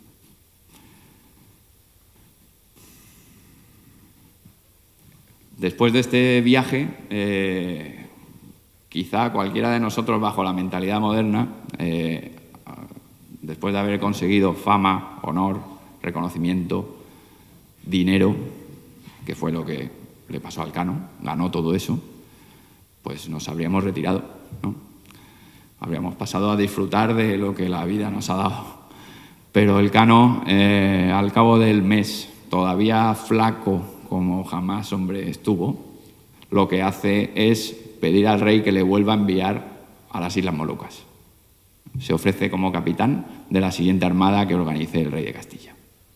Y esto nos da una dimensión de las personas absolutamente diferente a la que podamos tener en la cabeza bajo un prisma moderno. Si vemos cómo escribía Elcano, nos daremos cuenta que la voluntad de servicio al rey pesa en él en una medida extraordinaria. Fíjense lo que dice: vuestra Sacra Majestad me haga merced de la capitanía mayor de cualquier armada o armadas que vuestra Majestad enviare, y espero ofrecerme cada día 1000 muertes, teniéndolas todas en nada, con que era en servicio de vuestra Majestad. Pues este era Elcano. Y este viaje, que ahora conmemoramos, y esta es la semana en la que vamos a disfrutar de conmemorarlo, fue la llave de entrada a una gran epopeya mayor todavía, que fue la exploración española del Océano Pacífico. Aquí superpuse las derrotas de algunos de los siguientes viajes que hubo después del descubrimiento, pero estos son infinitos. Se estableció ya la posesión de las Filipinas con Legazpi y sobre todo el comercio a escala global Asia, América, España, con la ruta del Galeón de Manila. Ahí se unieron culturas, productos y la civilización de un paso adelante enorme, ¿no? Pues con esto creo que les he dado un breve resumen de lo que fue esta expedición, que espero les ayude a valorarla y a disfrutar de estos días quizá con mayor entusiasmo, ¿no? Y ojalá lo haya conseguido.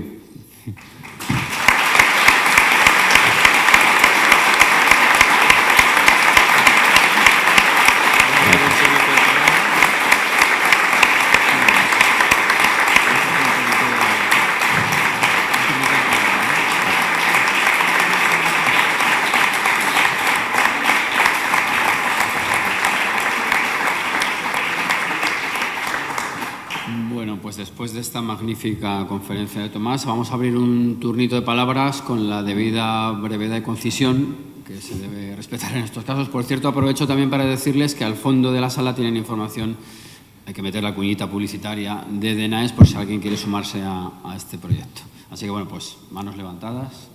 Curro Contreras. ¿No hay un micrófono? Sí.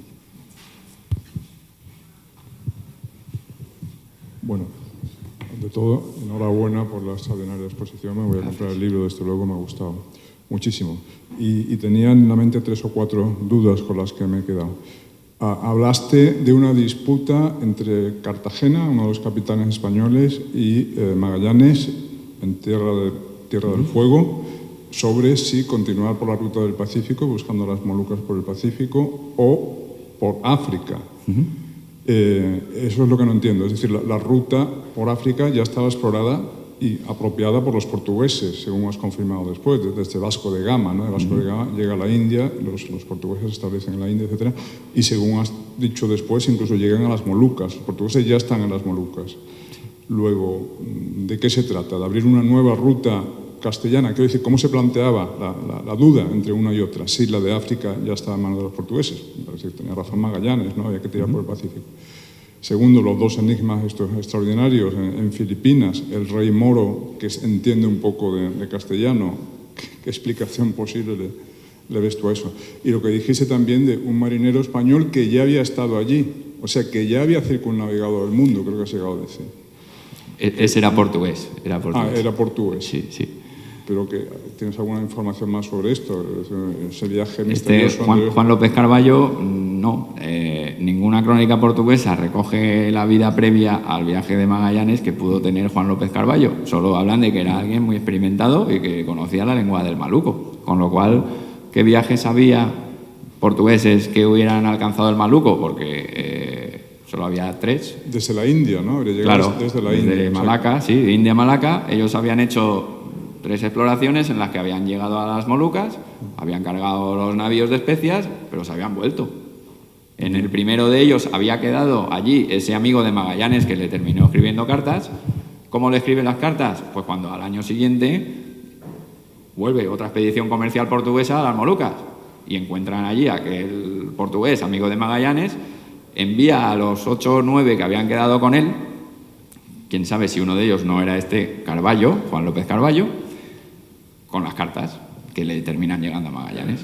Pero todo eso eso es la secuencia que podría ser lógica que explicara que este hombre hubiera estado allí y ahora nos lo encontremos en la expedición de Magallanes. O sea, hay documentación histórica que nos permite reconstruir esa posibilidad de manera fidedigna, aunque no está registrado que él formara parte de la tripulación de ninguna de esas exploraciones. Y ya termino. Otra cosa que me llama la atención es la relación tan hostil entre España y Portugal, hasta el extremo de que Elcano está obsesionado con no tocar puerto, no tocar la costa, donde pueda haber portugueses, que habría poquísimos portugueses, ¿no? Porque estamos hablando de toda la costa oriental africana y toda la costa meridional asiática, ¿no? Y tan mala era la relación entre España y Portugal en ese momento. Además, recordemos que apenas 2 años después se casa Carlos I con Isabel de Portugal, ¿no? Sí. Entonces, nosotros que hablamos de la iberosfera y tal, me sorprende ver que la relación era tan como de guerra fría entre España y Portugal, ¿no? Había una guerra fría. A ver, la relación entre las coronas castellana y portuguesa siempre, en esta época, con Carlos I, se refuerza muchísimo que busca la alianza con el rey de Portugal. Pero no en este tema específico de la especiería. Él apuesta decididamente cuando Magallanes le cuenta que la especiería está en la demarcación castellana, dice, pues te vas para allá, y el portugués que diga lo que quiera, pero si está en la demarcación castellana, eso es mío y tengo derecho y lo voy a defender. Entonces se crea un casus belli con la especiería entre ambos reyes, que a los dos los incomoda, y por eso, no mucho después, terminan acordando un pacto que, digamos, matiza aquel tratado de Tordesillas en el que se habían repartido el mundo. Y el rey de Portugal comprará las Islas Molucas al rey de Castilla. Eso ocurre en 1529, el Tratado de Zaragoza. Es decir, para ambos reyes era molesto tener que andar discutiendo por causa de la especiería. Y alcanzan un acuerdo después de que uno y otro hubieran casado a sus hermanas con el otro. O sea, y aquí en España teníamos a Carlos I con doña Isabel de Portugal y al año siguiente se produce el acuerdo del Tratado de Zaragoza y las Molucas dejan de ser un casus belli entre ambos. Pero sí, durante la expedición de Magallanes, para estos marinos les iba la vida y no es más que ver lo que vino contando la gente que volvió en la Trinidad, que las pasaron muy canutas en prisión a riesgo de cada día me degollaren, decía el capitán Espinosa. Luego, sobre la cuestión que planteaba previamente sobre lo de aquel motín y lo de la ruta pretendida por Asia, vamos a ver, el Magallanes buscaba localizar un estrecho, pero su objetivo, ese era un objetivo secundario. Su objetivo prioritario era llegar a las Islas de la Especiería, que sabía que estaban en la demarcación castellana. Entonces él tenía habilitado ir por cualquier vía. La cuestión era llegar. Entonces, puesto que no se sabía si ese estrecho paso existía o no, la opción de navegar por el hemisferio portugués estaba abierta para Magallanes. ¿Qué implicaba? Evidentemente que ese viaje de ida tendría que haber sido como el del Cano a la vuelta, sin escalas. Tendría que haber hecho la navegación alejado de la costa. Y eso metía un factor de riesgo muy importante también a la hora de establecer como ese viaje más seguro. Llegar a las Islas de las Especias para él era, pese a atravesar el hemisferio portugués, algo legítimo. A mí eso es algo que me ha... a lo que he tenido que darle muchas vueltas también, porque si uno se lee el Tratado de Tordesillas, yo soy de los que interpretaba que dividía los mares también, el propio tratado. Pero hay personas que opinan lo contrario, que solo dividen tierras, no mar, y el mar estaba habilitado para la navegación, siempre y cuando no se toparan con costa. Y esto, después de darle muchas vueltas, al final lo que dije, digo, bueno, a ver, yo me leo 25 veces el Tratado de Tordesillas, interpreto esto de esta manera, y otra persona no, digo, pues bueno, no sé, voy a tratar de averiguar cómo lo interpretaron ellos. Me da igual cómo lo interprete yo el de al lado, vamos a ver ellos qué hay de esto, de su interpretación, la interpretación en Castilla del Tratado de Tordesillas. Y entonces encuentras cosas en las que te das cuenta de que lo tenían habilitado. El rey de Portugal, cuando llega el Cano, pide grandes castigos para esta tripulación de la nave Victoria y que se le entregue el clavo que traen en las bodegas, por haber invadido unas islas que bajo su criterio estaban en su posesión. Pero nunca va a decir que por haber navegado por aguas de su hemisferio, por ejemplo. Eso es. Así que, y luego esto se viene a aclarar en ese Tratado de Zaragoza de 1529. Esto, que puede ser una interpretación que pueda alcanzar uno y otro, resulta que el Tratado de Zaragoza lo aclara, por si quedaba dudas. Y se establece con claridad que lo que no puede un navío en la demarcación contraria es detenerse, cargar, comerciar. No habla de navegar, no está impedido navegar. Yo quería hacer una puntualización porque la Enciclopedia Británica y Google siguen atribuyendo la vuelta al mundo a Drake en 1590. Que viene después de 1522, porque los ingleses, que aunque se han dicho que son muy de admirar, pero piratean también la historia. Google, en caso de duda, acude a la Enciclopedia Británica. Entonces, para el mundo entero, Drake fue el primero que dio la vuelta al mundo en 1590. Y eso hoy es así. También recordar que la princesa de Asturias está haciendo un bachillerato inglés, en el que se dicen estas cosas. Yo no quiero decir más que nada, pero la nación española tiene que ser defendida por quien más obligación tiene. Nada más.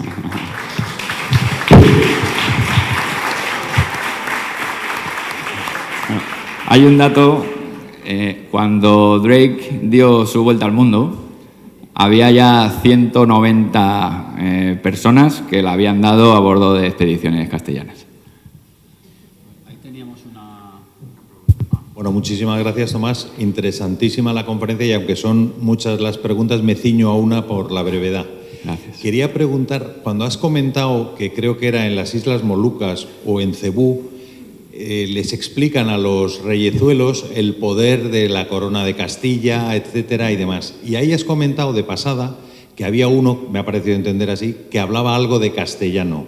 Entonces, lo primero que te quería preguntar era, ¿cómo había llegado allí esa persona hablando castellano? Entiendo que, lógicamente, por el lado portugués. Y dos, ¿qué explicación se da en los historiadores a cómo eran capaces de entenderse cuando llegaban a estos sitios, porque a mí me parece inaudito que solamente por signos se pueda transmitir tanta información, hacerse amigos, etcétera y demás. ¿Cómo se explica todo eso, ese fenómeno? Muchas gracias. Sí. Gracias. Bueno, de esto de entenderse a través de las señales y tal, pues es que era así en la mayoría de los casos. En realidad, la mejor prueba es, porque, bueno, por ahí por Asia, como hemos visto, resulta que había entre lo que uno hablaba de árabe, el otro un poco de castellano, el otro que sabía de malayo, el otro que no sé qué, más o menos se van entendiendo. Hay un caso curioso, Magallanes llevaba un esclavo, Enrique, que era malayo, y lo llevaba como traductor. Entonces, cuando ellos llegan por fin a Filipinas, al terminar el viaje del Pacífico, resulta que este esclavo de Magallanes entiende algo la lengua que hablan allí aquellos de aquella isla, lo cual es la señal de que van por buen camino, de que han llegado a Asia, ¿no? Pero claro, el intérprete se puso tan contento que se emborrachó con el licor que le dieron y sirvió de poco provecho, Así que los demás se quedaron allí teniendo que entenderse por señas nuevamente con aquellos indígenas, como había sido el caso de los gigantes patagones. Con los gigantes patagones es muy bonito que no comparten un solo vocablo, es imposible, y se entienden de tal manera que Pigafetta en su relación nos termina dejando una especie de diccionario de sinónimos del castellano patagón. Muy rico, y hay palabras que dices, pero ¿cómo se entenderían para saber esto, no? Pues lo hicieron, no sabemos. Y luego de eso, a mí, no sé, yo soy el primer sorprendido de encontrar personas en aquellas regiones tan alejadas de Asia que hablaran castellano. No encuentro por qué, ¿no? O sea, debían ser personas que de algún modo estuvieran embarcadas en viajes portugueses que hablaran castellano, o portugueses que hablaran castellano, claro, sí. O sea, ellos tenían que tener la influencia de los portugueses que también hablaban en español allí. No puede ser de otra manera. Vamos, sí podría ser de otra manera. Podrían ser explicaciones mucho más rocambolescas, pero normalmente la más lógica, que es esa, es la que deberíamos tener más en consideración. ¿Qué tal? Buenas tardes. Muchas gracias. Perdone que me desplace, que viaje hacia el presente. Me gustaría saber en la actualidad, para que empiece el curso escolar, para todos nuestros niños, ¿qué papel ocupa Juan Sebastián Elcano, por ejemplo, en el plan de estudios en España? Si está incluido, si se está estudiando, si todos estos valientes que hemos escuchado que tú has retratado perfectamente, ¿se van a estudiar este año, por ejemplo, o se está estudiando en la educación española? Muchas gracias. Gracias. Mire, aquí me tiene que perdonar que desconozca cuál es la realidad de la situación exactamente. Yo lo que le puedo transmitir es mi intuición y lo que veo y lo que me llega, ¿no? Porque no estoy yo metido en ese mundo del sector educativo. Y verá usted, a mí me llegan constantemente mensajes de profesores de primaria, de secundaria, que han visto la página web, que la han enseñado a sus alumnos, que le han dedicado mucho tiempo, me mandan sus dibujos, sus trabajos. Hay veces que nos conectamos por internet y nos saludamos, aunque sea aquí o sea en Buenos Aires. Y quiero decirle que soy optimista pese a navegar contra el viento, que es una historia que los profesores la están, quizá entre todos estemos haciendo que esta historia la conozca mejor la gente. Y entre ellos los profesores, que la descubren y la cuentan a sus alumnos. Entonces, la semilla que sembramos con estas actividades culturales creo que es importante para eso, y aunque sea algo inmaterial, difícil de cuantificar, llega y pesa. Sí, bueno, en primer lugar, hemos disfrutado, yo por lo menos he disfrutado muchísimo y muchísimas gracias. Tan solo quería preguntar un detalle que la verdad que me resulta curioso. Al final me ha parecido ver la firma de Juan Sebastián Elcano, y sí, me parece que pone del Cano, sí, que era un nombre que hace algunos años pues se nos decía que eso era una cosa españolista, ¿no? Porque eso también se mezcla aquí con el... Incluso últimamente he visto incluso el Cano con K, ¿no? En el País Vasco se ha hecho una exposición del viaje del Cano, como si hubiera ido él solo, en plan Robinson Crusoe, y se llamaba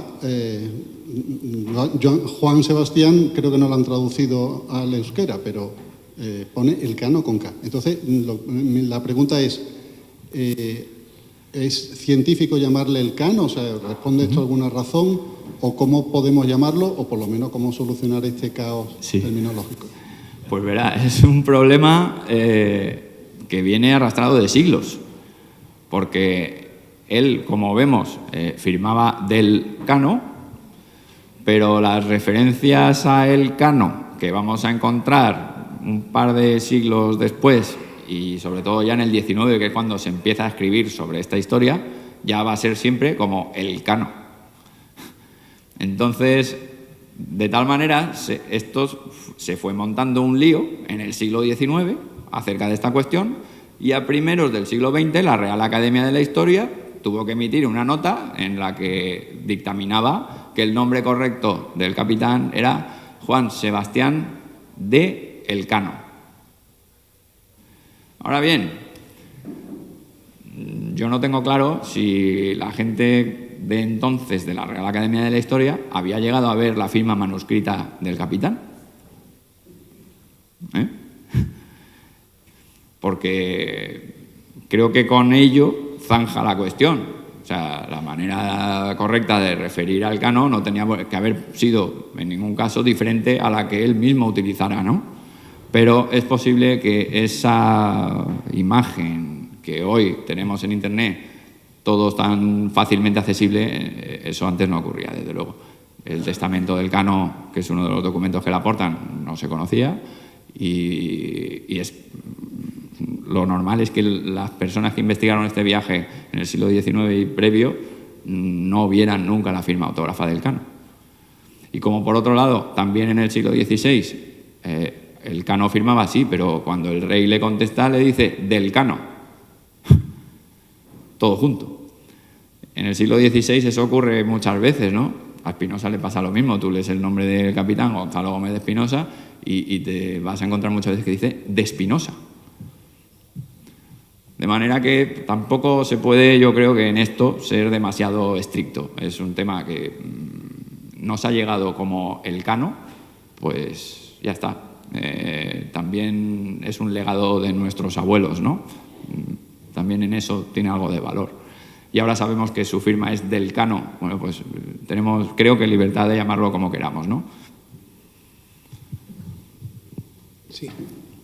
Tomás, muchas gracias por la conferencia, la magnífica conferencia. Mi pregunta es la siguiente, que el otro día tuvimos una conferencia en el Real Club de Golf de Vistahermosa, y entonces murieron muchos hombres de escorbuto, y tengo entendido, porque comentaron allí a través de farmacéuticos médicos, que el clavo evitaba la muerte del escorbuto. Entonces, mi pregunta es, ¿qué pasa? Que la corona, obviamente la mercancía valía muchísimo, no dejaban, la misma corona no dejaban, o en este caso el Cano, no dejaban que la tripulación tomara escorbuto, o bien que no sabían que el escorbuto, digamos, como la vitamina C del escorbuto evitaría la muerte. Esa es mi pregunta.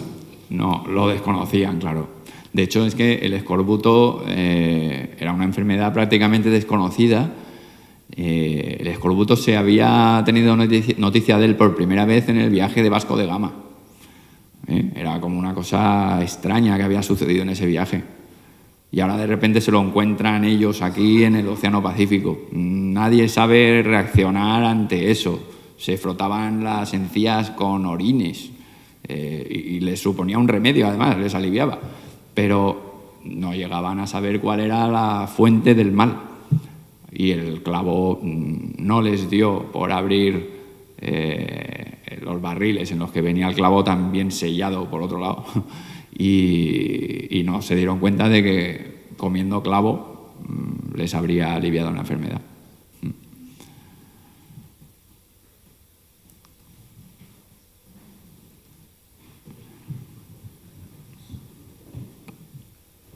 Bueno, pues si no hay... ¿se puede conectar? Si no hay ninguna pregunta más, bueno, yo le voy a hacer una pequeña pregunta a Tomás. También se dice que los oficiales tal, tomaban carne, membrillo y tal, y que por eso tenían menos escorbuto que la marinería. ¿Es así? Eso se dice. Es una teoría que lanzó alguien y lo único que sabemos en realidad en las fuentes primarias es que efectivamente había membrillo a bordo en pequeñas cantidades y quizá eso ayudó a que los principales oficiales no enfermaran.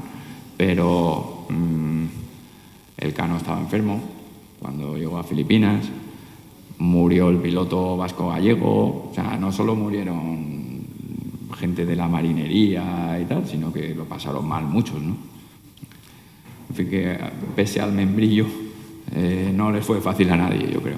Sí, incluso en la siguiente expedición, la de Loaiza, pues tanto Loaiza como el Cano, que muere 6 días después cuando toma el mando de la expedición de Loaiza, pues murieron de escorbuto. Y eran los...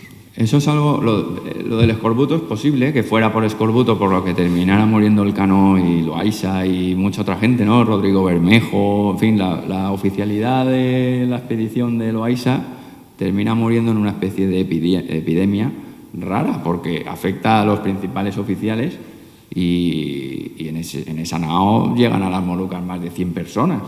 Es decir, algo raro les pasó a ellos solo, a los principales. Algo comieron y no parece por ello entonces responder al escorbuto. Sí, también se habla de que pudo ser algún pez que pudieron... Exacto. La crónica de Fernández de Oviedo hablaba de que cuando habían estado en aguas ecuatoriales por África, habían comido un gran pez con dientes como de perro y enfermaron todos de cámaras. Y bueno, esa enfermedad se puede relacionar con la ciguatera, que si te comes una barracuda o algo así, eso es un pescado tóxico, ¿no? Te crea una enfermedad grave, pero que si no te mata parece que no tiene por qué matarte meses después. Así que tampoco es un tema del todo resuelto exactamente que fuera eso sí o sí, pero parece que algo de relación tuvo. Luego, también en las posibilidades, en las hipótesis de por qué algunos se podían entender con alguien en castellano y tal, pues en las Filipinas y demás estaban los musulmanes, habían llegado tal, y siempre era posible tener alguien de la órbita musulmana que hacía relativamente poco, habían estado siempre, habían dejado España relativamente tal, y podía haber alguien que pudiera entender, conocer, tal, puesto que los que salieron de España y tal terminaron en Sudán, y el Sudán está relativamente cerca. Alguno también podía llegar por ahí. Los más lógicos que fueran portugueses o tal, ¿no? Sí, claro, así es. Tomás, yo tengo una duda en relación al Tratado de Zaragoza. Yo entiendo que a partir de 1522 se visualiza en Castilla que el negocio, el monopolio que de las especias tienen los portugueses ya ha dejado de ser tal, porque nosotros ya hemos establecido una línea de navegación a través de la cual se puede introducir, no a través de Lisboa, sino a través de Sevilla, la Casa de la Concentración, se puede también introducir las especies. ¿Realmente el Tratado de Zaragoza supone una renuncia por parte del Reino de Castilla al negocio de las especies? Momentánea, transitoria, porque al poco ya está el adelantado Pedro de Alvarado pidiendo atravesar el Pacífico para llegar a Asia, buscando especiería también. Se termina mandando a Legazpi, en fin. Pero sí, en el momento de la firma del Tratado de Zaragoza, creo que sí hay una intención clara de dejar ya ese tema como zanjado, aunque sea momentáneamente a la larga, ¿no? Tiene sentido, porque para entonces Hernán Cortés ya había hecho de América algo que resultaba productivo. No era un pozo en el que seguir añadiendo recursos, pero que nunca terminaba de reportar beneficio alguno. América se había transformado. Ya no necesitaba a España mandar a Asia a explorar buscando ese comercio, Sí. porque se estaba ya creando un nuevo polo comercial con América. Así que cambia, eso es lo que hace que cambie el objetivo. En detrimento de Asia gana América y se polariza más en ese momento eso.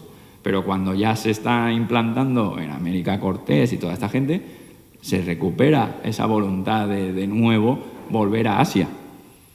Y el Tratado de Zaragoza queda ahí un poco nuevamente como en el suspenso. El propio Urdaneta le advertirá al rey cuando quiere organizar la expedición de Legazpi, bueno, Majestad, que sepa que nos vamos a meter en territorio que le ha cedido al rey de Portugal por el Tratado de Zaragoza.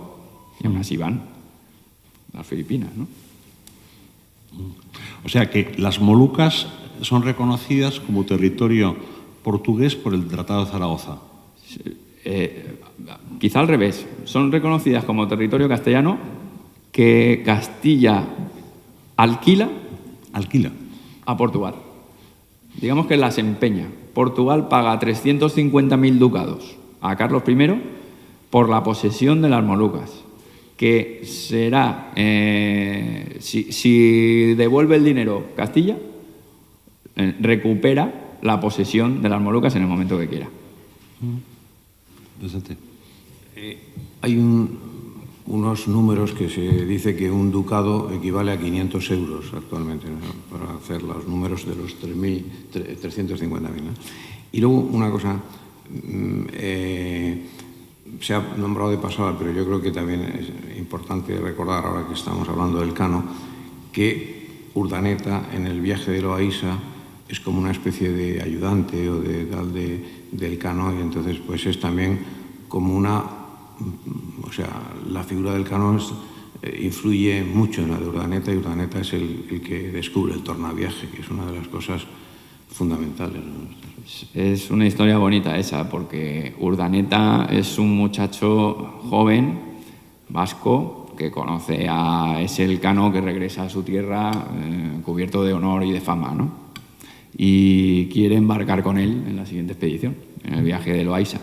Y embarca ya como alguien que el Cano claramente ha visto en él a una persona especialmente audaz e inteligente. Le nombra apoderado, por si muere, que cobre y lleve a sus familiares el sueldo. Consta como criado del Cano.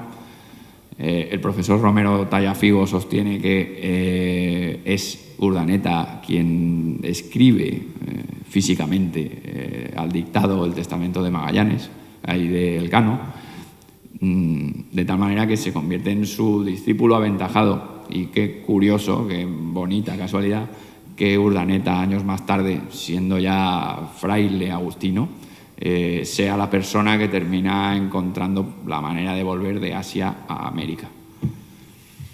Es como ese aprendiz del Cano es precisamente quien termina consiguiéndolo. Luego hay otra cosa también curiosa sobre el conocimiento del Cano, que cuando llega el 5 de septiembre a Sanlúcar, el 5, no el 6, el 5 llega y sabe que va a haber un eclipse lunar y se para un poco, no quiere llegar por la noche, no quiere tal, ¿no? Entonces es un señor que sabe que va a haber un eclipse lunar. 500 años después, hoy, ¿quién sabe cuándo va a haber un eclipse lunar? No era un señor cualquiera. Ahí me ha pillado, eso no lo conozco. Sí, bueno, es una historia que realmente se acerca y tal. Entonces, ellos, cuando llegan a Cabo Verde, descubren que van un día de diferencia con lo que ellos están.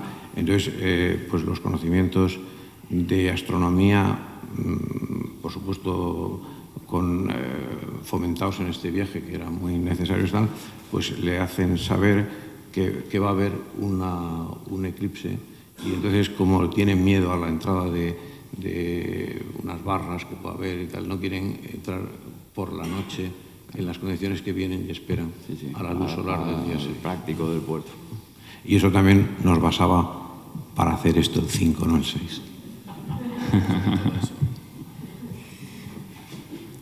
Bueno, pues a las 2 ahora tenemos un aperitivo y una comida en el Salón El Toro, y los que estén anotados ahí, pues vamos a pasar a comer.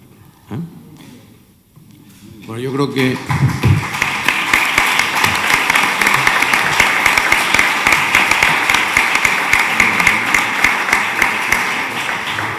Me parece que ha sido un privilegio oír la conferencia de Tomás Mazo.